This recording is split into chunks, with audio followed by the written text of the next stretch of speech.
Bonjour. Alors, passer la mauvaise saison pour les végétaux. Les végétaux, pour résister à l'hiver, vont devoir s'adapter à plusieurs choses.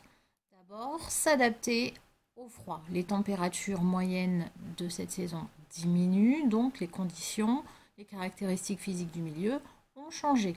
Il faut également se protéger contre l'humidité. Le taux d'humidité dans la saison est plus important, plus de précipitations ou alors de la neige.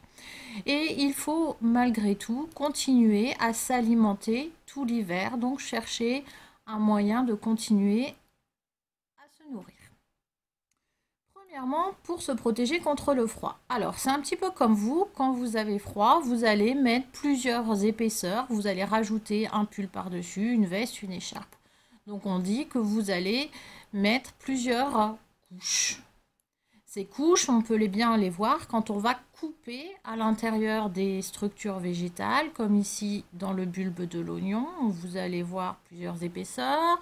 Quand on va couper à l'intérieur d'une graine, ou quand on va couper à l'intérieur du bourgeon. Alors, selon le côté dans lequel on va couper, si je coupe dans ce sens-là ou dans ce sens-là, j'aurai un visuel, quelque chose que je vais voir qui sera différent. Donc, il faudra bien réfléchir à quel sens vous allez couper les choses.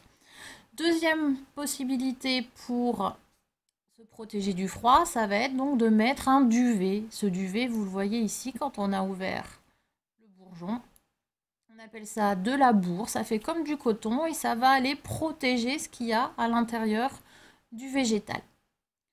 Deuxième chose donc qu'il faut penser à faire, c'est se protéger contre l'humidité. Alors pour se protéger contre l'humidité, il faut se rendre imperméable.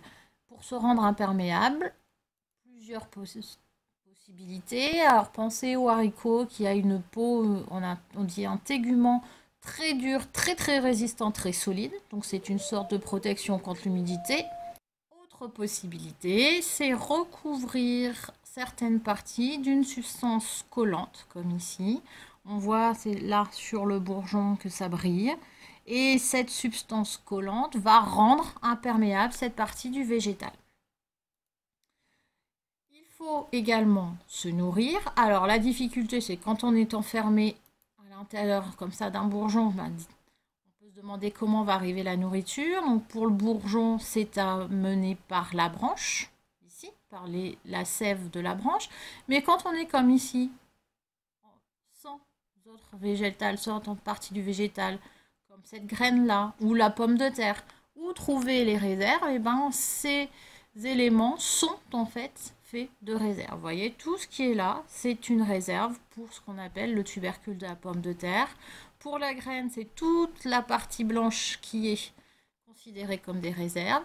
Et chez l'oignon, les écailles qui faisaient office d'épaisseur pour protéger contre le froid sont aussi gorgées d'eau, gorgées de réserves nutritives pour le végétal qui va repousser quand les conditions seront meilleures.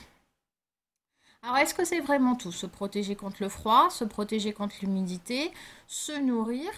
Comment ces choses-là vont à la nouvelle saison aussi repousser? Il ne faudra pas oublier qu'il faudra à l'intérieur une partie de végétal qui va reprendre, qui va repousser. Donc, c'est ce qu'on va appeler le germe, la future plante, la future feuille, la future fleur. Donc, vous devrez trouver dans tous les éléments que vous aurez quelque chose qui protège contre l'humidité, quelque chose qui protège contre le froid, quelque chose qui lui permet de se nourrir et surtout donc la future plante, le futur germe qui redonnera à la bonne saison une nouvelle plante. Vous êtes prêts? Alors à vous de jouer, vous allez devoir étudier donc une graine, un rhizome, un bourgeon, un tubercule et un bulbe. Bon courage!